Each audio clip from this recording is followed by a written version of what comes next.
Brian the Herb Guy, and welcome to the Where Science Meets Nature podcast, a place where we explore the power of nature through the lens of science. Behind every pill bottle and prescription, there's a multi-billion-dollar industry influencing governments, controlling education, and shaping the laws meant to regulate it. Today, we're pulling back the curtain on Big Pharma. Okay, so today I decided to do something a little bit different. Ordinarily, I do these alone, and I feel like they drag and they take forever, and they don't really come out very good. So with that in mind, I decided to bring a guest on, and today I have a friend from work. Her name is Erica. She is going to be joining me on this because she apparently feels very passionately about Big Pharma too. What do you think? Do you think you feel pretty passionately about Big Pharma? I know I'm not a big fan of Big Pharma. Are you sure? I'm positive. Okay, so you probably know some of the mainstream stuff that they talked about, right? Yeah. Okay. So there are some things that you may not necessarily know about Big Pharma in and of itself.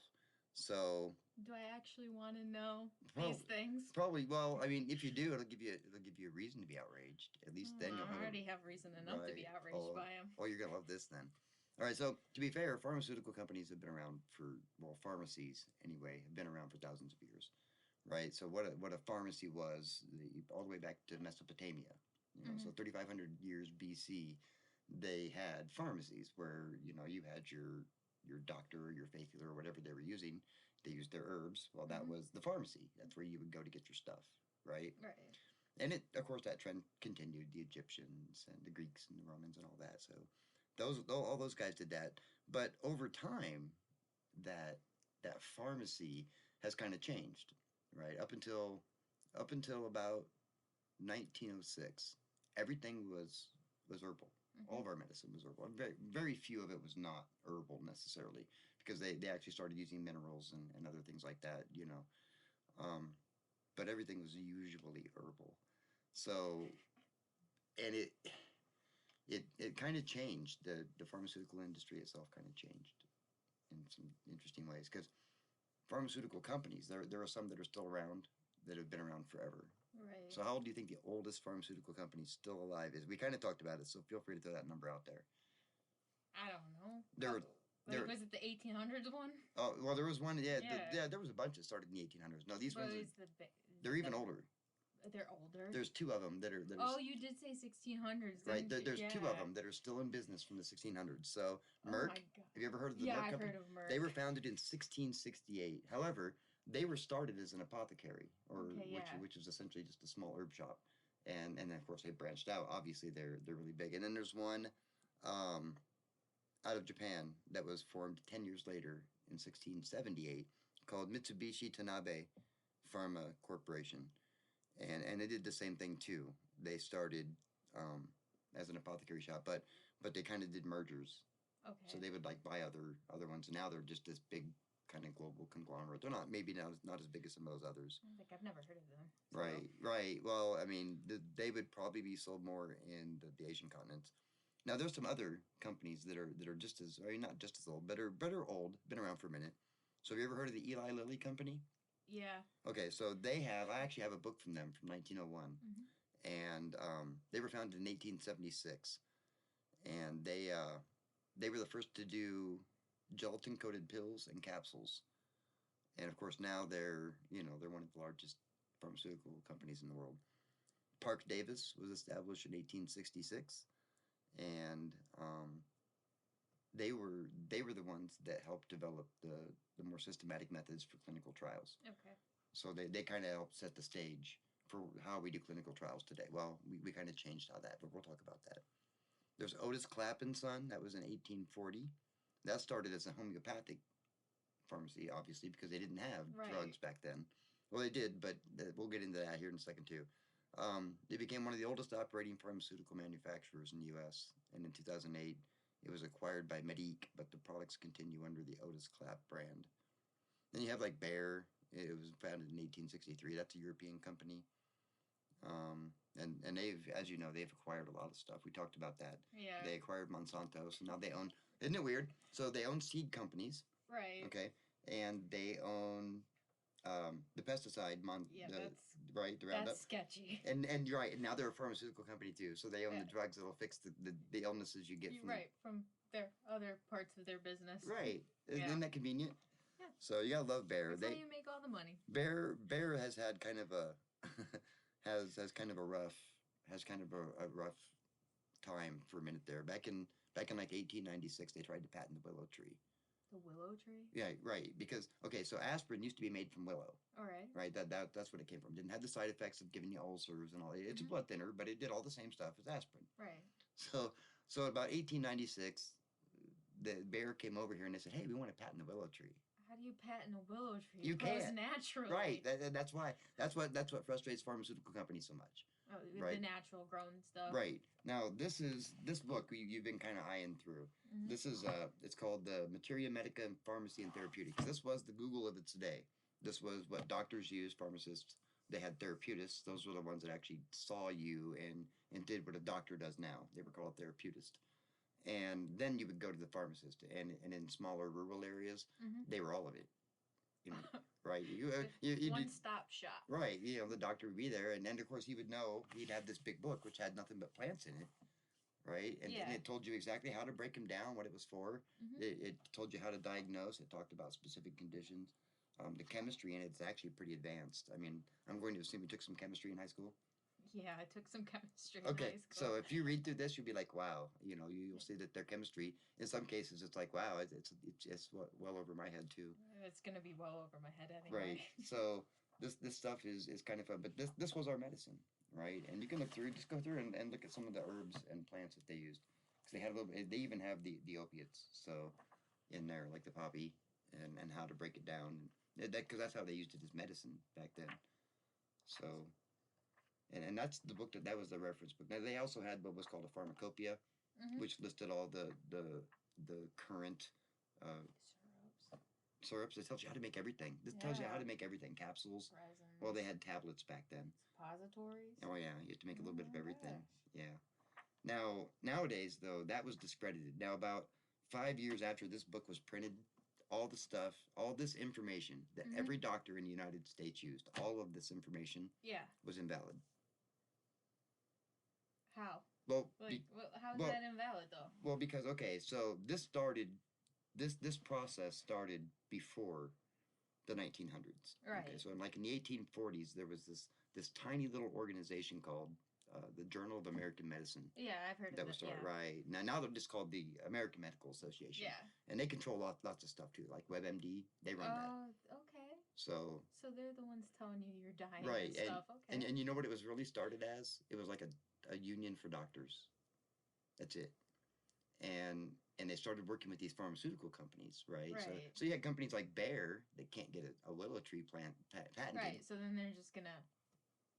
Right. Everything's wrong in this book because they can't patent Right. these. Right. So the AMA and some of those pharmaceutical companies got together and they started forming this conglomerate, and they started they would call the people that used these natural remedies the medicine of the day. The people that used the medicine of the day, they were quacks, and Oh yeah, no. and they would discredit them. They still call them Oh, quacks. you're not wrong, right? And actually, it didn't start. It got very firm in 1906. Back in 1906, they got so it was about 119 years ago. Yeah. They got so feisty with it that they decided to.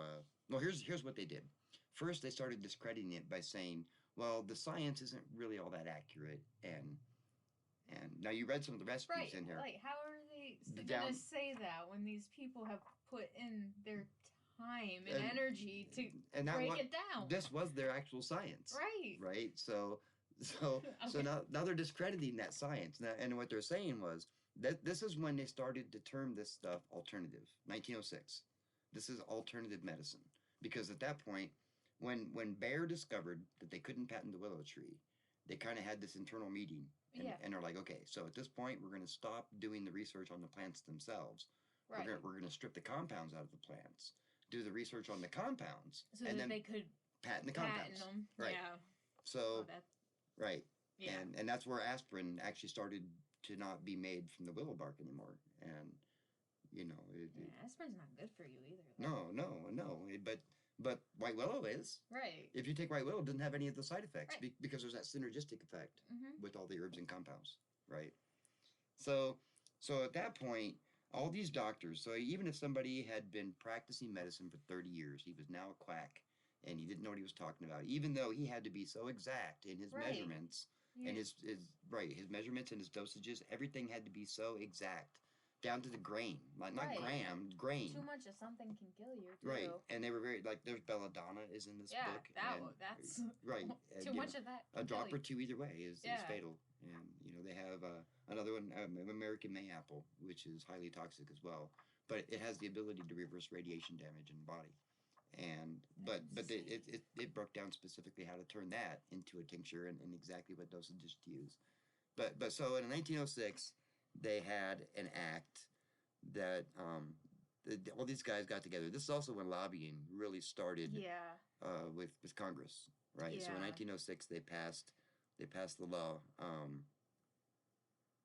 and it was specifically to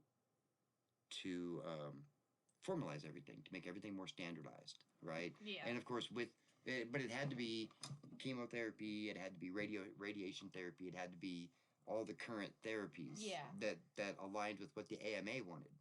And the AMA agreed with whatever the little pharma. Right. They weren't big pharma at that point, but they were making some money.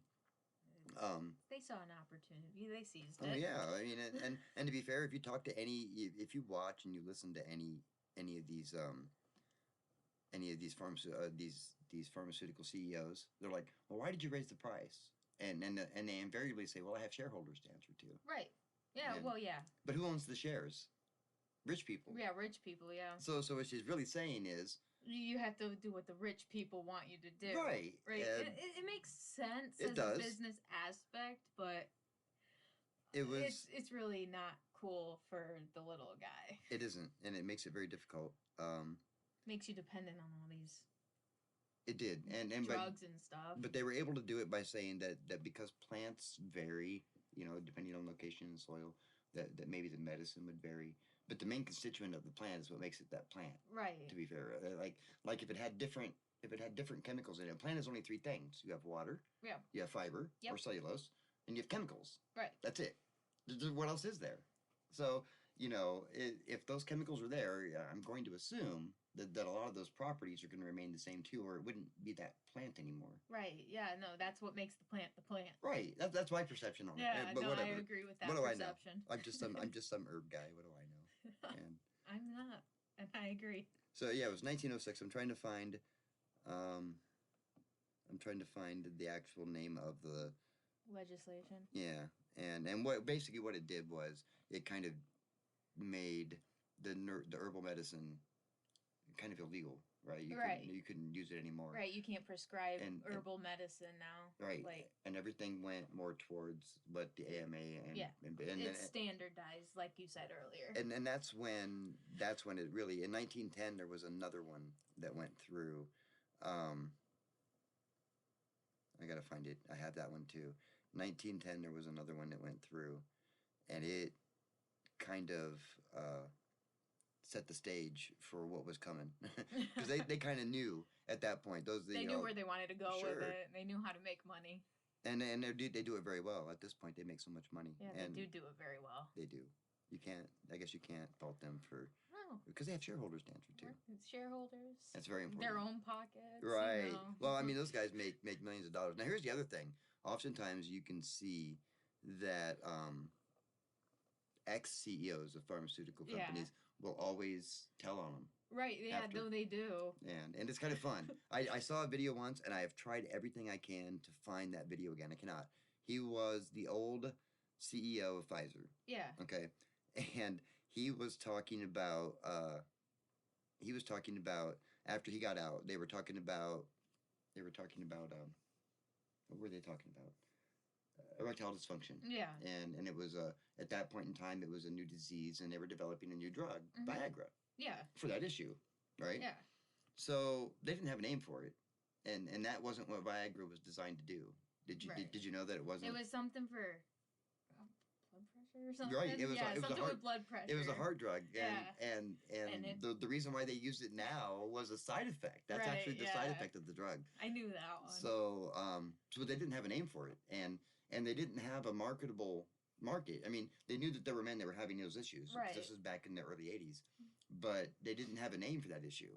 And do you know who actually came up with the name for the term erectile dysfunction? No. An advertising agency.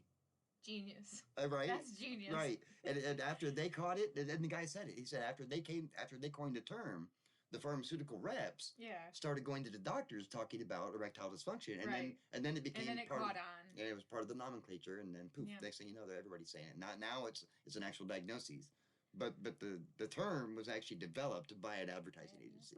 Marketing did its job. Now there's a lot of people that are against big pharma. One of the first who's one of the first people you think of in regards to big pharma and like older people that had a real influence.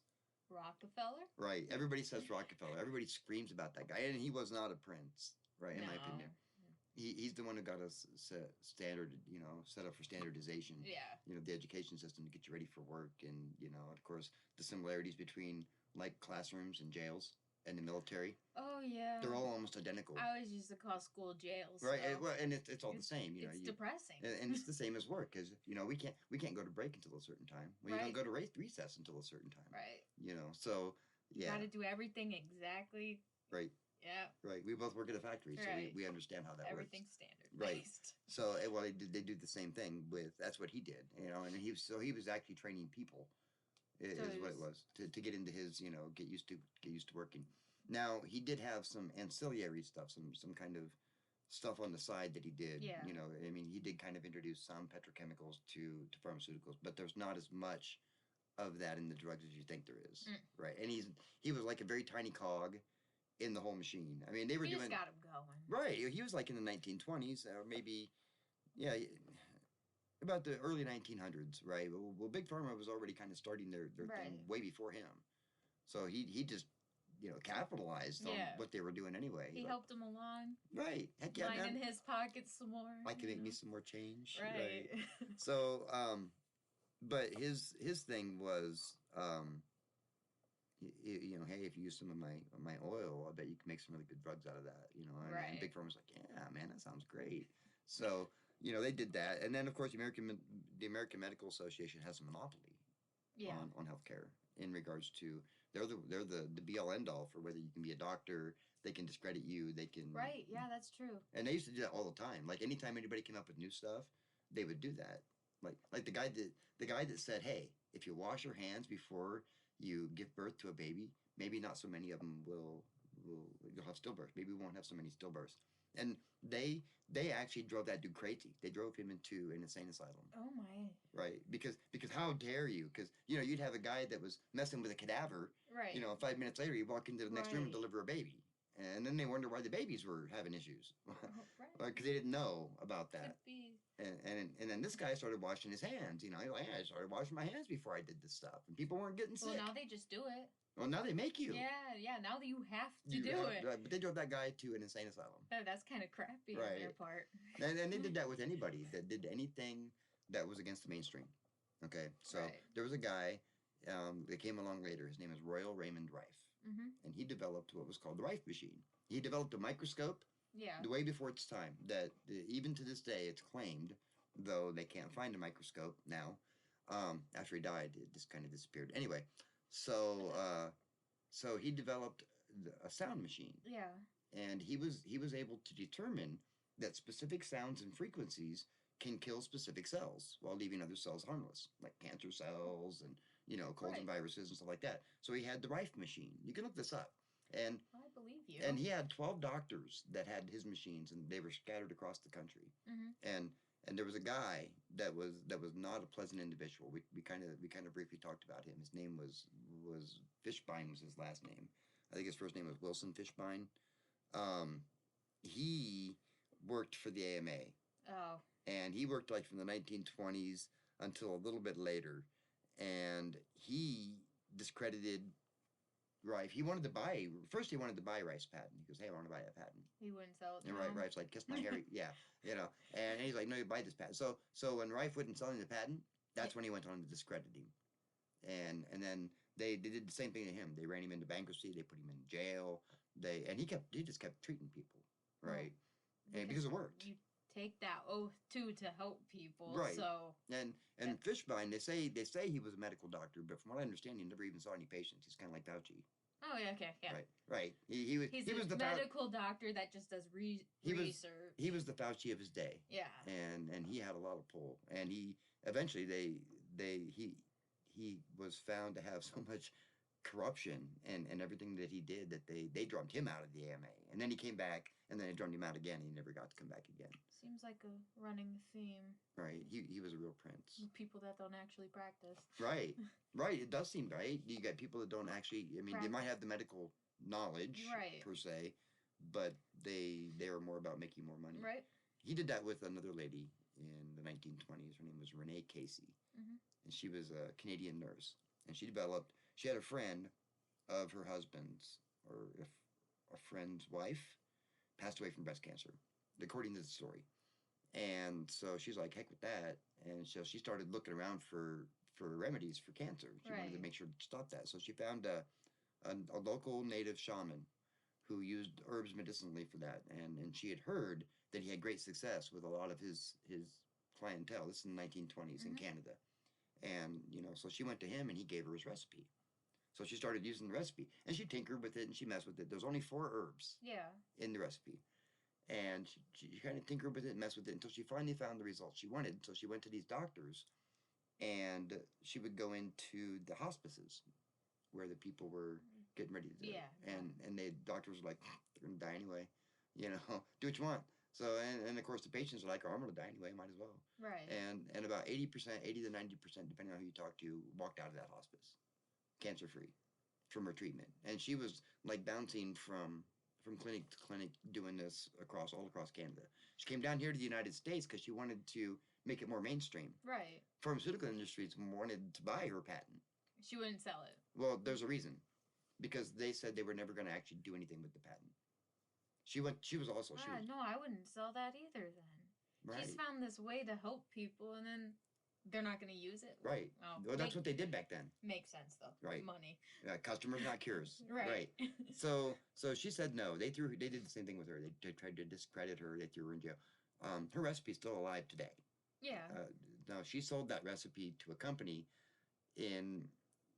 they had to agree, you're going to use this recipe, and you're not going to sell it to a pharmaceutical industry. We're going to keep this recipe and keep it active and alive. And this company did, and then they sold it again. So that company is actually still active and alive today as well. And they follow me on Instagram. We follow each other on Instagram. Yeah. And it's the Easyac Company. That's the name of the blend. Her name's spelled backwards.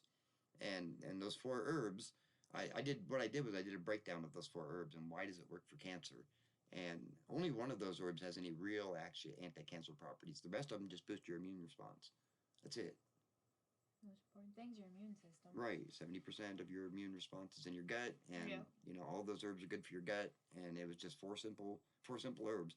Now, the recipe itself, I know what the recipe is, the proper ratio for her recipe. I don't give it out, right? Because you don't want. Well, I mean, it is. You can look it up and find it yourself. I won't be the guy to give it out.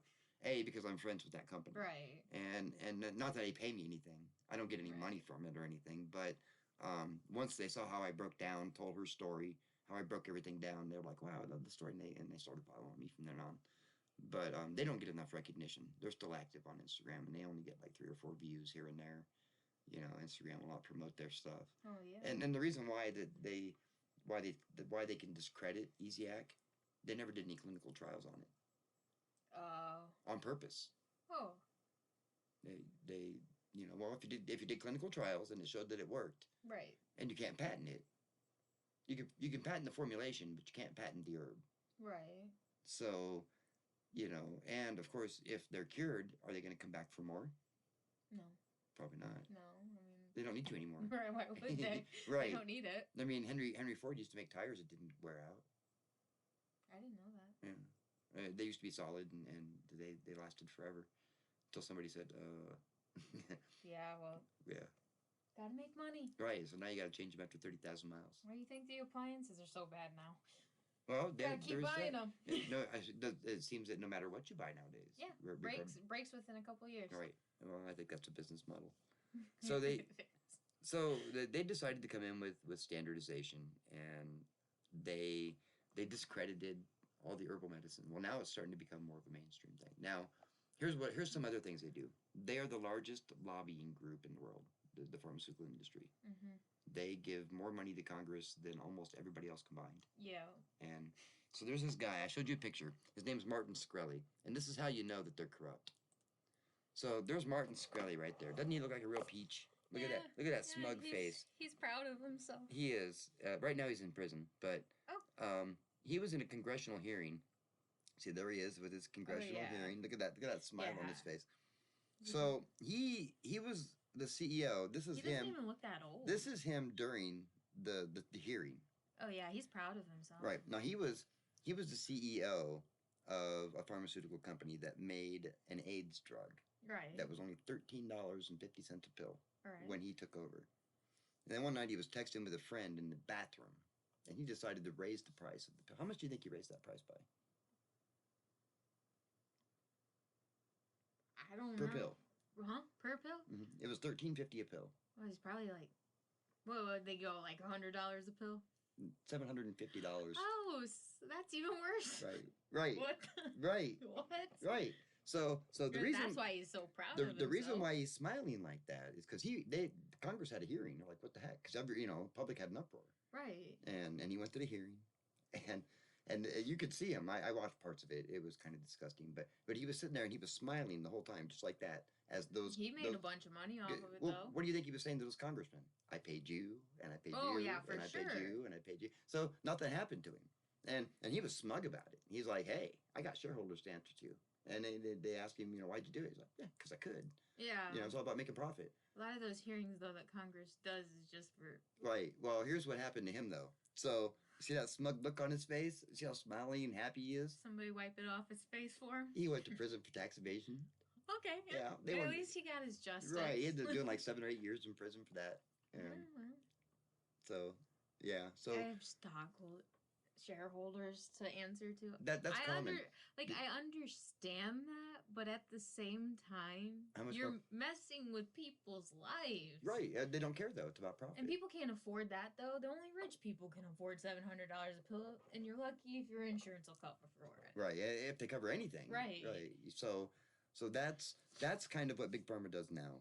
And they have their hands in Congress, and that guy is a great example of corruption. He looks like a sleazeball. Doesn't he, though? Anybody look up Martin Shkreli. His last name is spelled Shkreli.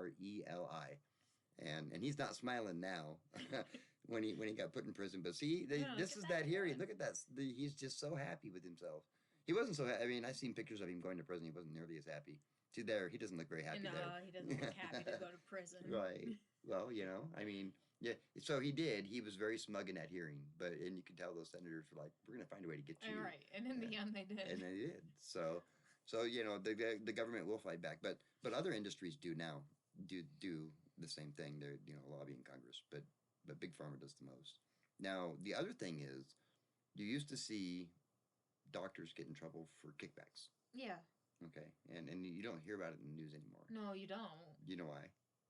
Because it's legal. Why? Well, no, it's not legal. Now you still have the drug reps and stuff that go to the doctor's offices and shit like that. But, stuff like that. And but they will do that, right? Yeah. But here's the thing. They have kind of gotten in bed with the insurance companies now. What do doctors do? They send out notices to do what?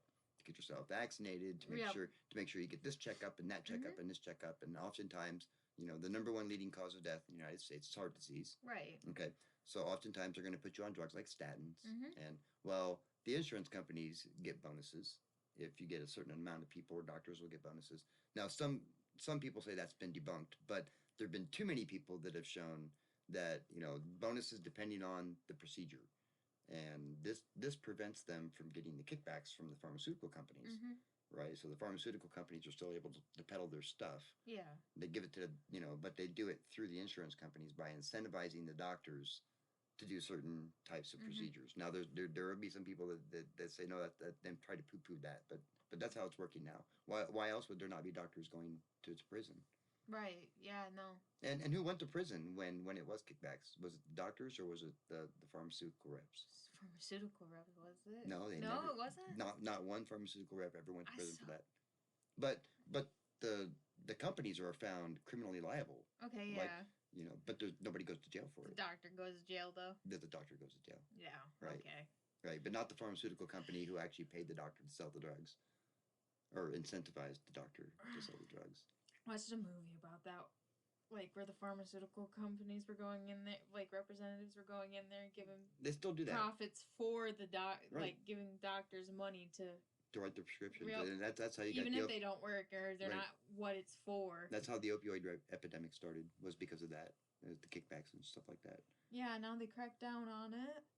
Like, well, now you have to go to pain management, at least in Ohio. Right, pain management to even get prescribed anything. So now people just suffer in pain, or they just go and use heroin and stuff. Right. Like that. Right, so that they self-medicate. Yep, right. So they get into our government. Did you know that the pharmaceutical industries pay your medical colleges too? They give them lots of money. That doesn't surprise me. So gotta have little lackeys. When you go to medical school, they don't talk about cures in medical school. They talk about quality of life. I'm sure you've heard the term. Yeah, I've heard of quality of life. You try to make people's quality of life when they have a terminal disease too. Right. Well, that's from day one. So they just talk like everything's terminal. Like you're just gonna continuously live with these issues. Yes. But instead of preventing them. With a nice pharmaceutical cocktail. Did you know that most doctors don't have any type of nutrition classes either? Nor do they take any type of pharmaceutical classes. So they don't know anything about the drugs they're prescribing, and they don't know the basics about nutrition because they're not required to take any type of nutrition courses. That's why they send you to a nutritionist and they don't even tell you. Right, because they don't know. They don't know. They never had to go to school for it. And in some cases, it's an elective, like an 8-hour elective. You'd think, though, they would have to know what they're actually prescribing. You would think, right? Well, they probably don't want to, though, either. Well, I mean... They tell me to prescribe it, so I'm going to prescribe it. But the pharmaceutical rep comes and tells them what to use. And of course, if the doctor works for these big conglomerates like Kaiser Permanente and Avita Health and all these others, they have their own ways of dealing with these treatments. Like, the doctors don't really have a lot of say in how they treat them. Right. Because the company has standardized their treatments for conditions. So... just makes you dependent. Keep buying from them. Right. And of course, most doctors don't know anything about herbal medicine either. Most of them, when you ask them about herbal medicine, I've heard doctors say, if you take herbal medicine, I'll stop treating you. Because it makes their numbers look bad. Right. Especially if you get better. Right. It would make their numbers look bad because you didn't take anything that they prescribed, no statins, none of that. And so they get into our medical school, and they're able to influence our medical school, and they're able to influence the curriculum that's taught. Right. They're in our Congress. They're also in our regulatory bodies as well, like the FDA. Yeah. I've noticed, like, when you look at, like, CEOs and stuff of, like, Pfizer and stuff, a lot of them go into, like, the FDA, NIH, and stuff like that. It's called the revolving door, right? Yeah. And so the pharmaceutical industry, you're gonna hate this. The pharmaceutical industry is responsible for 60% of the FDA budget. These are the same people that are regulating them. The pharmaceutical industry pays that much. Whoever came up with this. Now here's another thing. Brilliant business plan. Now of all the tested drugs in the world, yeah. How many of them suffer what's called a post-market safety event or a black tag event? 32% of all tested pharmaceutical drugs. Nice. Right. That's a 68% pass rate. If you were in college, that's not right. That's not even like. That's an F. Yeah, that's not a good. Right. If you were a doctor in medical school and you got a 68%, you wouldn't pass medical school. But they can. How is it though with, like, only 32% fail rate? Only 32%. Yeah. Like, yeah, that's not right. That's awful, isn't it? Yeah. That's 1 out of 3. There's no way with all the different medications, like 1 out of 3. There's no way. Yes. That came out of Harvard University. There's no way. Yep, that's They're true. lying. There's no way. Harvard came up with that study. They did. Here's the other thing. How many clinical trials do you think are ruined by the placebo effect? 90. Oh. there's okay. That's why they don't use placebos anymore in their trials. Right. So you have your base, which is the people that don't get any treatment. Yeah. And then you have the people that get whatever they're giving, but they don't give them any other. Those are your two options. Right. Because the placebo effect disrupted 90% of clinical people trials. just. Well, because they didn't know what they were taking. Yeah, right. And they believed it worked. Right. Yeah. And of course, Big Pharma definitely doesn't want you to think about that either. No. Right. So if you think it's going to work, so they have that, and they're in our government, they're in our academia, and they actually are in our FDA. Now, here's the thing about that. You're right. What happens with that is some people in the FDA actually hold patents to some of these drugs that are used, and they get dividends off the drugs. When they quit working for the FDA or whatever agency it is, they will get nice cushy jobs, for millions of dollars a year working for these same companies because they helped write the regulations and pass the drugs. Now, the FDA is the only one that can approve clinical trials. Yeah. So. I'm not a fan of the FDA either. Right. So here's something else you're going to hate. So here's the thing about the way taxes work. We have taxes. As I'm sure you're aware. Yeah, I'm definitely aware that we have taxes. Right. Okay. So with our government, at times they are somewhat less than responsible with our money. Right. But one thing that they do like to do is they like to help with research. The government does. Mm-hmm. So they give the pharmaceutical industry hundreds of millions, if not billions of dollars every year for research. Yeah. Tax money. Yeah. But now, to be fair, these are in the form of grants. Right. Okay. So one of the other things that Big Pharma says about their prices is, man, research is expensive. Right, yeah. Okay. Well, who gave them the money for the research? The government. Okay, so then they take that money and they research the drugs. Right. That they used off government dime. They didn't have to spend hardly any of their own money to research it, just the government money. Yeah. Then they charge you almost triple. Our drugs here in the United States are almost 10 times more than anywhere else in the world. That's what. And a lot of people go to Canada to get. A lot of the elderly people will take, but they have whole buses specifically for going up and getting your pharmaceuticals because they pay about 10% of what they would pay here for the same drugs, the exact same drugs. There's no difference. They're made by the same companies. They look the same. They taste the same. They do all the same stuff, but they just sell them cheaper there. It's like insulin prices. Right. And they bragged about capping that. Right. It's like, okay.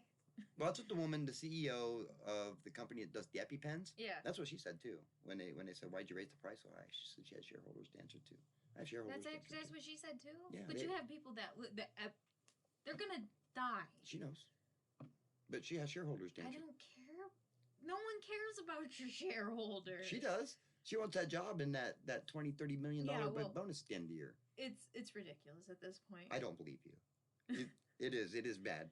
So that's how they approach everything. So it started more than 100 years ago. Right. I called it Little Pharma then because it was more AMA than it was Big Pharma. Right. Though Big Pharma was trying really hard to like make a presence known. Yeah. And then the American Medical, what I think happened was that the people from these pharmaceutical companies started paying the people from the AMA. Yeah, that would make sense. Back then. Yeah. And then, hey, if you promote this, and stop promoting that other stuff, maybe it would make sense. Everybody makes out. Everybody's getting a bunch of money. Right. Right. And then they get to standardize backdoor everything. deals and stuff. And they put themselves in a position. Fishbuying wasn't the only one that was buying patents. So a lot of people from the AMA, that's what they would do, is they would buy the stuff. Mm-hmm. And if it really worked, they would just cap it off. Let's just push that under the rug. Nobody needs to know it works. Mm-hmm. Did you know that Tesla had a bunch of healing stuff? I didn't know that about, no. 369. So he is about frequencies as well. And what he's found was that 369, anything that can be divided by 3, a frequency or a vibration, tends to have some sort of healing effect. And any frequency that can't be divided by either 3, 6, or 9 doesn't have any of those types of effects. And he was working on like a machine similar to Rice. And again, after he died, all his stuff disappeared too. Yeah, I did know Tesla's stuff. Right, within an hour after his death. Like, they went in and took out all the stuff out of his hotel and everything. Yeah, I did know that. And it did the same thing to him. Like, there's other stuff that he did that... Everything that we have... like, I think he was that one. Yeah, the wireless power. Yeah. made the tower? Yeah. Westinghouse. It was him and Westinghouse. And when Westinghouse asked him about it, he's like, I want to give free power to everybody. Westinghouse like, free power? No, we're out. And but he wasn't thinking long term. If he'd have thought about it logically to make power like that, you could have just sold the products that received the power. Right. And then you patent that, and that's where you make your money. Yeah, you make money off the product. Mm-hmm. Not the power itself, but make money off the products. And then anybody can have the power, but if they don't have your products, if you put it out at a specific frequency and they don't have the right frequency, they can't use their stuff either. Right. So, I mean, that, from my perspective. Anytime that anybody came along and they had stuff that was helpful, the AMA was usually the one trying to buy it out. Or either buy it out or discredit the people. Yeah. And it did that with lots of people. I mean, you can go back and look. Fishbein was one of the worst, man. He was a real piece of work. And I've heard stories about him before, and I, back and forth. But when he went after Rife was doing good stuff. Right. And then right after he died, the FBI came and took all of his machines from those doctors. They took all of his research, everything. Destroyed it or hid it or wherever they put it. And bolted it away. The same thing happened to him that happened to Tesla. He just eventually he just got so tired, ended up, he did some mental asylum time. They put him in jail. And that's how they work. It's just insane. It is. But it's about money. I know, but I understand, but that's greed. It is. That is horrible. It is. Just to take all these things that can help people be better, and then you're just like, no. Let's give them our pharmaceutical drugs. Right. Those work better than the things that actually are working. It is. Well, it's disgusting. Well, here's the thing that if you think about it this way, Big Pharma affects our government. Mm-hmm. It affects the regulatory bodies that are supposed to be watching them. Mm-hmm. So that's like having them control the babysitter. And they're teaching our new doctors. Yeah. So that has a direct impact on our society as a whole. Mm-hmm. Because they look at people being unhealthy. Yeah. They don't push the narrative of let's fix the issue. Mm-hmm. Address it at the base of the issue. Let's just treat these symptoms. Do everything cheaper and then charge as much as you can. As much as you can. It's like the FDA allowing certain things to be in your food. European countries don't allow it.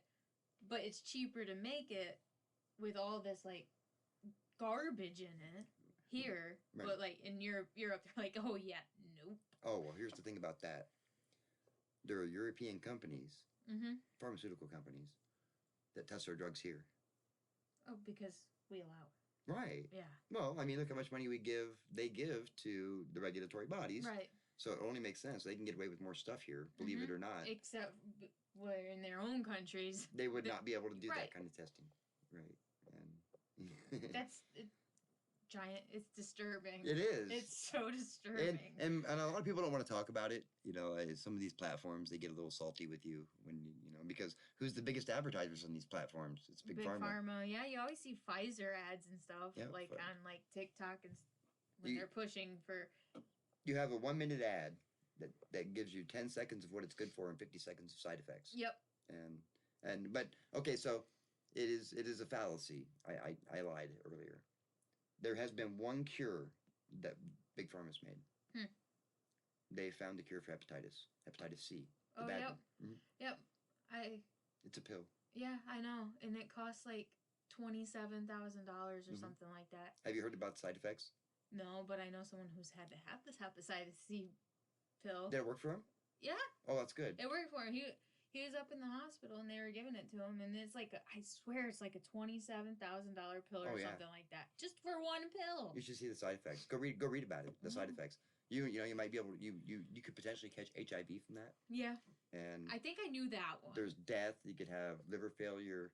You get melanoma. Yeah.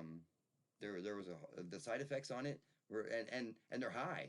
It's not like there's a slight chance of those side effects. There's actually a pretty high chance of those side effects. And I mean, it worked for them. But it cured Hep C. Yeah. So they do have a cure, but in that particular instance, what does the cure outweigh the other I don't things know, that man. could happen. I don't know because there's natural solutions for hepatitis C, Hep C. There's herbs and stuff that they use in other parts of the world, of course. Well, they're not going to use it in Western society. Well, now at least the United States part of the Western society. Now that's what's interesting. Here's how Big Pharma has. Okay, so 80% of our drugs are made from natural substance, or either directly made from or they're derived from, meaning that they pull compounds out. 68% is from plants. Yeah. The other 12% is from the minerals or animals, bugs, stuff like that. So they take that and how they've learned to do it with the mistletoe, for instance. So there's a mistletoe drug that's called Iscador. They've made 8 separate drugs out of it. Now, Iscador is the #1 selling anti-cancer drug in Germany. It's great. It's just fermented mistletoe. That's all it is. They ferment it, and then of course they do it injectable. But so they made a pharmaceutical out of it, and they patented it. But they didn't patent mistletoe. They just patented fermented mistletoe. Now they patented other stuff. There've been 7 other pharmaceutical drugs. Some of them were made out of some of the compounds that came out of the mistletoe. Some of them were made mostly out of mistletoe, but not fermented. But that one was the only one that used they just throw it in a vat, throw some salt in it, a little bit of water in it, let it ferment, and strain it. There you go. So they patented the fermented aspect of the and they're doing it with a lot more drugs now. Okay, so there's another drug. It's called Mirazid, Mirazid. Okay. It's used to treat some STDs, like trichosep. I don't know. I've never had it, so I don't know the name. but it's a big long name. But it's a common STD that you get, and so they give you this Mirazid because it's highly antibacterial and has a lot of these benefits. It's made out of myrrh, like frankincense and myrrh. Yeah. Oh yeah. And what they did is they've taken myrrh leaf and myrrh resin, and they've combined it together in a specific formulation and patented that. They patented the formulation. So they've kind of figured out how to patent how to the get around. herb, how to get around patenting. There's another one that they have that's made out of red clover flower. Yeah. Fermented. All right. Stops osteoporosis. Okay. Doesn't slow it down. It doesn't make it less severe. Right. It stops the bone loss from osteoporosis. The women who were taking it, who had osteoporosis, lost their normal bone mass that they would lose throughout the course of a year. I'd hate to be the women in the trial because they had 60 women. 30 of them they gave the treatment to. The other 30, because they don't use placebo, got nothing. Right. So those poor women lost their 10. Yeah. Yeah, they lost They're continuing. And the other 30 women, all of the other 30 women, they didn't lose any more bone mass than they would of any other elderly person of that age that didn't have osteoporosis. Right. So then they lost 2 or 3% of their bone mass instead of the 10% that the other ladies did. So it kind of sucks for those women, man. Yeah, the ones that don't get any treatment. Right. They had to go a full year with no treatment, and right. Yeah. But if they'd given them a placebo, it would have ruined the trial. Right. Yeah. You did say earlier that it ruins 90%. Trials. Right. So they patented that. So and the name of that one, they don't even have an actual name. It still has the laboratory name. Yeah. Because they're still formulating it because realistically, I don't know that a pharmaceutical company really wants to give that to a patient. No. Well, yeah. No, probably not. Because they're not going to need it. Right. If it actually is. Find a way to maybe lessen the strength, so that's probably what they're doing. No, it lessens the severity of osteoporosis. Got to continue to make them dependent on them. Come back. And I actually did a video on YouTube on how to make it, and I made it, and I tasted it. It tastes like crap. It's awful. Doesn't surprise me. Right. I thought maybe it tastes a little bit like sauerkraut. Nope. No. It tastes nothing like sauerkraut. But it's now it's kind of bad. The downside when you do some herbs is they have plant compounds you don't necessarily want. Yeah. And in regards to that one, it's loaded with phytoestrogen, and so which is a plant-based estrogen. However, when you metabolize it in your body can't tell the difference. So it will metabolize it as estrogen. So if you're a dude and you want to be a manly man, that is not the herb for you. And I tell people that all the time too. I specifically tell them there's certain herbs that, and strangely enough, there aren't any herbs that have any type of phytotestosterone. No. Nope. Just phytoestrogen. Oh, and almost anything like hops. Yeah. Hops is one of the worst. Oh yeah. And that's why you see men with the man breasts. Yeah. Right. And because they drink too much of that. And you see some of the studies that'll say, well, there really isn't that because it's been processed. Well, why are they developing those then? Right, yeah, they're there. Right. And so they've learned how to get around being so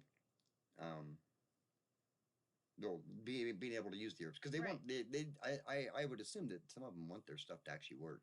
Right, I would hope. Right, I would actually hope that some of them want it to work. I would think the doctors doing the research would probably are doing it in the hopes of helping people, and the people that wear the suits that live in the ivory towers up above, you know, like our managers and stuff. Yeah, they just want the money. You know, give me more numbers. They just want money, and more money. Right? Can you do it cheaper? You know. Right.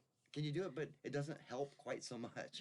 You know? We gotta keep coming back. We need those customers. And it's these studies that we read. A majority of those studies are actually released by the pharmaceutical companies.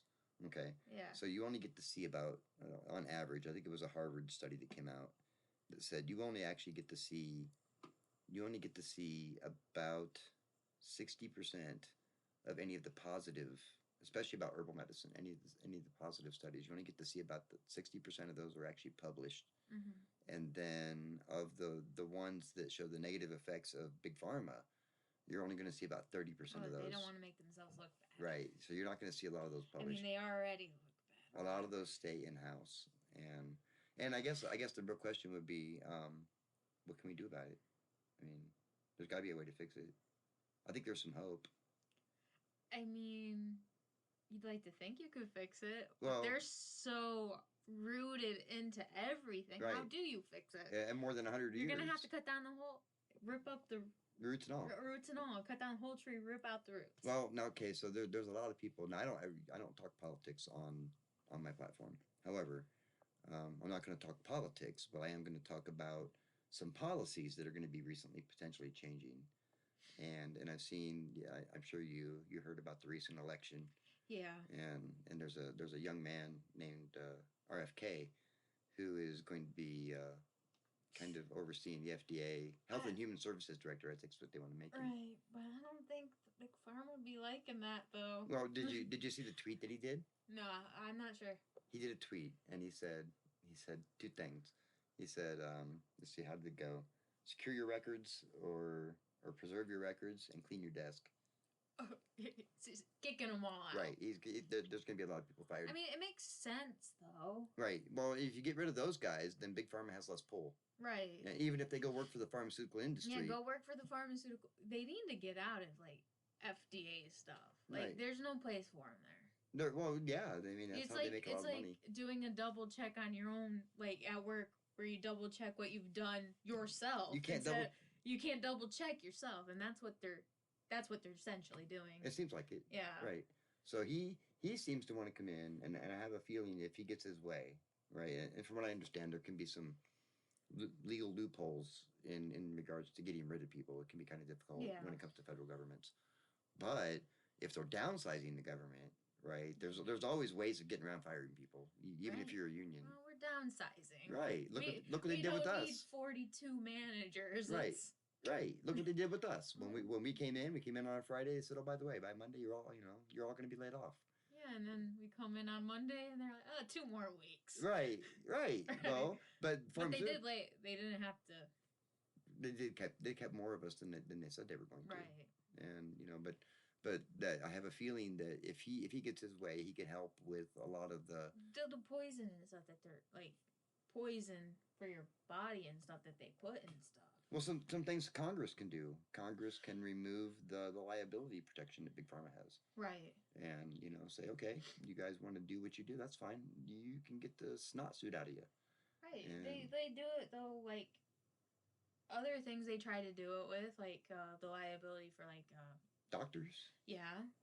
What can be posted on social media and stuff. They tried. I don't know if they accomplished anything with that. It depends on how it's said. If you say it as a concrete fact, then that's defamation. Right. But if you say it's my opinion, that's different. Right. So but they've tried though with social media to make it like so. Right. And the platform's held liable for what's being said on their platform. Right. Like that'd be like, somebody comes over to your house and yells at the neighbor and you get arrested for it. Right. Right. Right. Kind of. Isn't that kind of the same thing? Yeah, it is kind of the same thing. So they do this. They discredit people, and to be fair, like holistic doctors, that's one of the worst as far as life expectancy. It's really low. Well, like in 1 year they lost like 500 holistic doctors. You know, mysterious accidents, Yeah, car well, accidents, yeah. and you know, and things like that. And of course, if like people on these platforms like YouTube, this is going to be on YouTube. Uh, they won't promote this type of content. They've actually well, no, said because you're being honest, going against the norm. right? So that's where followers come in. I do have some followers that are pretty loyal, and they will go ahead and share. Right. And then I have other ones that say they'll share and they don't, but that's okay. At least they listen. Right. So, at least they listen to right. you. I have people go, "Why don't everybody just share it to?" And it's like, well, the algorithm doesn't care. If you just copy the link, if you go to any video and you just copy the link, Yeah. they assumed you shared it, and it counts as a share as far as the Instagram, TikTok, any of those go. But these guys, they prefer YouTube straight up said, we will not promote any type of content that talks about natural medicine, herbal healing, natural healing, anything like that. And so they kind of do everybody a disservice. They really kind of do. Right. But I mean, realistically, here's how I say it. You get some moderator that some 35-year-old millennial living in mommy's basement, eating pizza rolls and Cheetos. Throwing out the millennials. Right. They're the just sitting with one. But you're not living in your parents' basement, are you? I don't live in the basement. Oh. Okay. So it's all good. Right. That's fine. It's different though. It's different. These are the ones that have the keyboard warrior type right. people. And they're the ones that hold your social media life in their little sweaty little. They live, cheese sleep, eat, breathe social media. Yep. And I used to watch always on videos. their flagging you. That's what they. I get those. Do. I got a community guidelines violation because I posted a video about fluoride. I talked about what fluoride actually comes from. Fluoride in our drinking water. Yeah. And it's not good for you. No, it's not even really fluoride. You're not even really getting fluoride in your water. No. It's. I think I saw it. It's this. They make a chemical rich phosphate fertilizer and they have to boil it and stuff. And the gas that comes off they run through water. And the water, and this is no joke. You can look this up. This is all verifiable. So the gas that comes out and it comes in turns into hydrofluorosilicic acid is the name of the compound. Yeah. And it's loaded and that's what they put in the drinking water. They don't actually put fluoride in drinking water. They put hydrofluorosilicic acid. And it's not really fluoride. It's free floating fluoride particles, ions. Yeah. And then they have some silica and stuff, silicone byproducts that are in it as well. They also use this stuff to clean metal before painting. Like, we did the metal at work when I do that. They use it for that. They use it for glass etching. So what's it doing to you? Well, here's the thing. It has a direct impact on like certain enzymes in your body. Yeah. That have key processes in your brain. It lowers your intelligence. Okay. Yeah. They've especially children, like developing children. They found that children that live in areas with high fluoride content, on average, have 5 to 6 intelligence points lower than children that don't have that much. Now, here's the other thing: you're getting fluoride in other stuff too. Yeah. No. Yeah. You get fluoride in your toothpaste, which is a different form of fluoride. Now, that's not the same fluoride as the stuff you get in our drinking water. It's actually a little bit safer, right? I mean. But just a little bit. Right. Well, because here's the problem. Everything they base the fluoride off of is based off of servings. Yeah. Well, we're people and we're stupid. So right, we don't know. Like you're just nobody does right servings. on there doing the. This is like 4 servings. Yeah. Your cup of right. That's 4 servings. So a 20-ounce pop is 2.5 servings. Yeah. So they base it off of if you read the proper servings every day, then it won't hurt you. But most people don't do the proper servings every day, and there's fluoride in everything else. Right. So you got the fluoride in your water, you got the fluoride in your toothpaste, and then there's fluoride in everything else. So all the groundwater that has fluoride in it, it's going to be in your food. It's going to be in your potato chips. It's going to be in your canned vegetables. It's going to be in the water in your canned vegetables. It's going to be in your bread. Everything you have is going to have this in it too. So nobody's getting the actual dosage amount that they say is safe. Everybody's getting more than that because it's in everything we eat. Right. And and people don't think about that either. Maybe maybe don't put that in that stuff. Though. Right, and or actually, Harvard came out and did another study, and here's what they found. Always Harvard. Well, you can't. It's hard for them to say that's misinformation because it comes from Harvard University. Yeah. Right. That's in their. You got like Yale or anything. Right. It's always Harvard. Well, not always, but they're good reference, especially when people try to say it's misinformation because you're using a Harvard Ivy League. So they did another study, and here's what they found: that if you took the fluoride out of the water, but you just put fluoride in the toothpaste, you're not going to have the impact of fluoride on the intelligence, and they don't get cavities. Right. Have you ever seen people that have white spots in their teeth? Their teeth they have like white spots or pitted. That's because they have too much fluoride. Mm. If you get too much fluoride, it's acidic. Yeah. They use it for glass etching. Okay. Mm-hmm. So you get too much, it'll actually cause pits in your teeth, which could lead to cavities that you're trying to prevent. Or lead to white spots on your teeth. Or why do they put the fluoride in the water, though? Okay, so back in the 20s, they did a bunch of studies, and they found that if you put fluoride in the water, we had less cavities, because that's when we started eating more sugars and sweets. Okay, right? And people probably weren't brushing their teeth properly. That was probably it, too. Well, that and our diet changed. Before that, cavities really weren't a thing, because if you didn't have the sweets... now everything's processed. Right. Everything's got sugar. So that's a problem now. Or high fructose. Right, and of course, you're making more pharmaceuticals to fix that. Right. And it all goes hand in hand. They all big food, big pharma. They all work hand in hand together, and they've learned to kind of. So maybe the regulation will help. I think that RFK did say something. I saw like his 8 bullet points of what he wanted to fix, and it was like number 8. I was like, yes, that was the most exciting. Yeah. He wants to make natural healing and herbal alternatives more mainstream.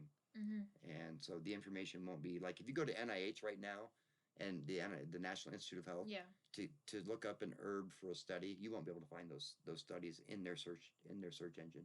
You have to go outside the search engine to find it, to do the search for the study, and then you have to get in through like the back door. Yeah. In some cases, even like the Google search engine won't do it because they're all part of the same narrative. Yeah. Right. So then you have to outsmart them. And then you have to use I'll use AI.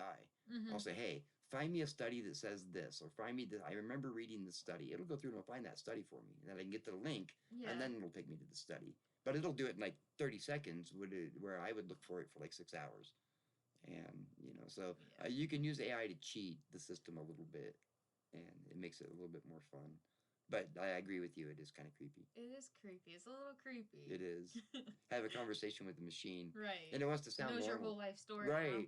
And then I've heard stories of those people, of the ones that get depressed and it's like, I don't know that the depressed AI is a good thing. No, probably not. See, it reminds me of like a scary movie where it starts to take over. Exactly. Right. Yeah. The Terminator. And I'm cool. Well, we have enough problems. We're good. Don't get depressed, AI. It's good.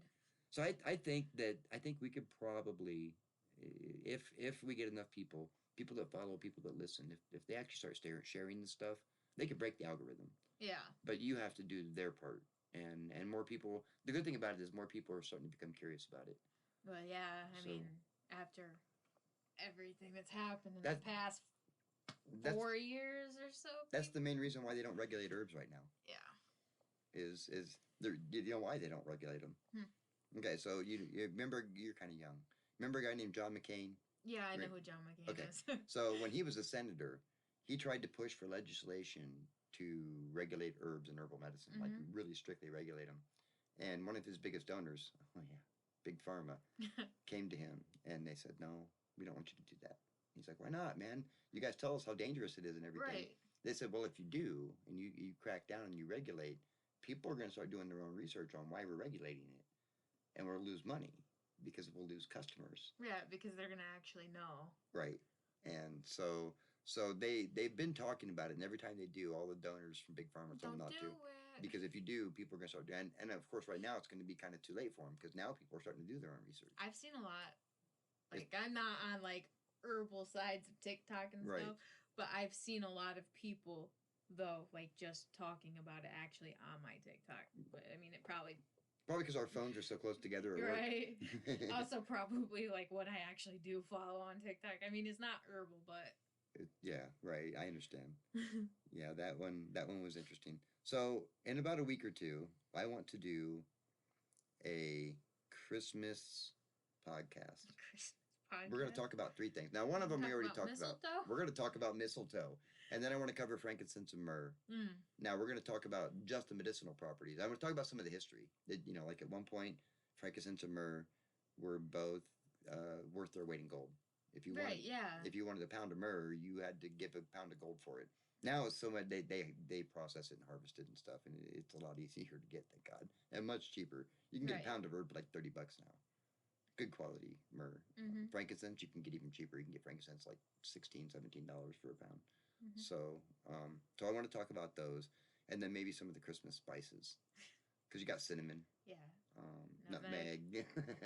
there's a few more. Yeah, so that one will probably be not next week, but the week after that. So you'll have to come back again and talk about Christmas. Talk about Christmas, but we'll talk about some of the. Maybe we'll even talk about some of the stuff that came behind it too, like. A lot of the Christmas traditions are actually pagan traditions. Yeah, I didn't know. I knew that. And it's interesting and how far actually that's how I started. A lot of like the holidays that Christianity celebrates are pagan holidays. Well, no, a lot of the stuff was taken from the pagans, sure, in order to make it made it easier to convert them. Right. And when I started learning about herbal medicine, it had absolutely nothing to do with medicinal properties of herbs. I didn't care about the medicinal properties. I was learning the magical properties of herbs. I was kind of like. Exploring Wicca and paganism and stuff, and there was a book called The Wicca Way, and that I read, and that's a catchy book, right? but it was printed up on like normal printer paper, and it looked like it was typed on a typewriter, and the pictures were all hand drawn, and it cost me still $60, but yeah, we wanted to make it as authentic as possible. Yeah, it looked like I could have, we made copies of it on a printer. But so I started reading about the herbs. So first about the incense and all the other stuff that they talked about. Then they started talking about the herbs, and then it started seeing on the herb description. Started talking about the magical properties, but then they would talk about the medicinal properties, and I was like, that's weird. They have no. Yeah. And I started doing a little bit more research, and then I met a man. He's like 97, 98 now. He's still alive. His name's Truman Burst. Doesn't look a day over like 70. Oh, wow. And, he's phenomenal. But I started following him around all over Oregon. Every time he'd go do a little workshop or something, I'd be there. And then just started listening. And I started doing my own research. And I did some schooling and classes and stuff. But I've never done it like full time. Like I had other jobs so I could pay my bills. Because here in the United States, it's hard to get those kind of jobs. Yeah. And now I can. But I'm not going to school for 12 years at my age, and I'd be ready to freaking retire by the time I got out of school. Right. So start a new career path. Right. So instead, I'll just do this, and I just teach people this stuff on TikTok and YouTube and things like that. So what do you think? What do you think? You come back for Christmas? It'll be before Christmas. Oh, maybe. If we get how about if we get any comments? If anybody makes any comments. Yeah. Don't hold me. Yeah, if I can get 4 comments across all my platforms. 4. We only need 4. Hey, it's tough to get in 1 comment, I'm telling you. So if I can get 4 comments, here it is right now. If I can get 4, you have to agree. If I can get 4 comments, I have to come back on your performance. You have to come back and do this again. Maybe we'll bring Rich too, and we'll have all 3 of us. Maybe. What do you guys think? Should we add Rich? That would be interesting. That would be interesting. Maybe he'll talk about his flat Earth theories. That'd be great. Never bring that up to him. Oh, we're going to talk about the flat Earth. Oh, good Lord. That'll be fun. I don't know what we're talking about in our next episode, so you guys will have to stay tuned. I guess it'll be a surprise, but episode 7 should be Christmas. We're going to do a Christmas special. But thanks for everybody who's listening. If there's any questions you have about Big Pharma or anything like that, make sure you ask in the comments or send me a message and I'll get back to you. But I do appreciate everybody who listened today. We've been here for more than an hour. Thanks for joining me. I appreciate it. Oh, you're welcome. It wasn't as bad as you thought it was going to be? No, I don't think it got better the more as it went. The more we went on. Right. I told you we were just going to have a conversation. So that's all we're going to do. So next time, maybe we should bring Rich. It'll add a little bit more. Maybe. We'll bring Rich. We'll bring Rich next time. Let's see what you guys think. Tell me, should we bring Rich? Mitchell, I know you're listening. Are we going to bring Rich? You guys have a good day. Stay tuned for the next episode, Friday at 6.